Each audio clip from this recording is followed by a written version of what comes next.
Hi there, my name is Jim Johnstone. I am the Specification and Sustainability Manager for CCG Scotland Limited. This job is Dykehead Road in Airdrie. It's a mixture of net zero properties and non-net zero properties. The four key differences with this type of house compared to a standard house is one, insulation. The insulation is enhanced in the walls and also the ceiling. The benefit of this is the tenant will need to use less central heating to heat the house, as less heat escapes through the walls and the ceilings. The second key difference is the windows. The windows are all triple glazed UPVC windows instead of double glazed, which you see typically. The third key difference is the heating and hot water. Instead of having a gas boiler, a gas combination boiler, these houses have an AIRSOURCE heat pump, which is manufactured by a company called Mitsubishi in Livingston, and a hot water cylinder which stores the hot water, which can then be used on demand by whoever is in the house for washing and cooking, etc. The final difference is the PV, the photovoltaic panels on the roof. There are more on the net zero house compared to a traditional house, which then feed into a battery storage system. The PV panels will generate electricity during the day, feed the electricity into the battery, and then the tenant can then use that electricity at night whenever they need it. You can see here that the guys have been putting the bracketry in the wall for the battery storage system. The battery will be installed onto the brackets here, and all the wires that are coming out the wall will come straight from the PV panels on the roof. The PV panels will generate electricity throughout the day when the sun's shining, store the electricity in the battery here, and then when the tenant needs the electricity during the day or at night, etc., we'll take the electricity from the battery before relying on electricity from the electricity grid. This is the AIRSOURCE heat pump, manufactured by a company in Livingston called Mitsubishi. The AIRSOURCE heat pump will be installed in the external wall outside the kitchen.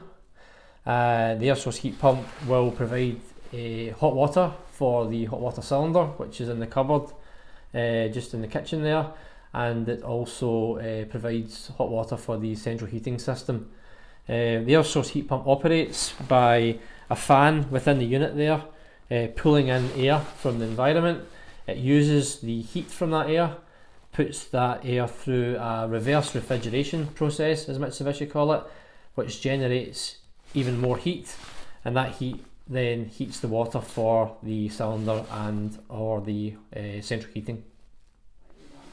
AIRSOURCE heat pumps can operate in a range of operating temperatures. These products are used in Scandinavia, for example, where it's very cold winter.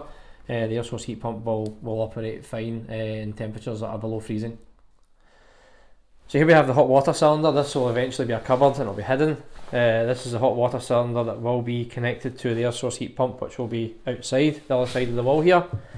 And the AIRSOURCE heat pump will provide this cylinder with hot water, which is heated to around about 45 degrees. The cylinder will then increase the heat of that to around about 65 degrees, store it, and then that water will be available for the tenant whenever they want to have a bath or use it for cooking and cleaning, whatever else.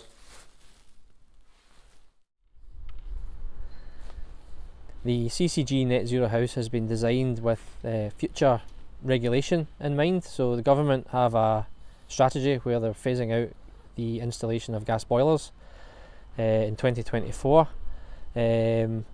Also, the knowledge that fuel bills are increasing, it's important to ensure that we have a developed strategy which allows a tenant to live comfortably but not be spending lots of money heating the dwelling, but also as a society or a cultural thing, there's a drive now.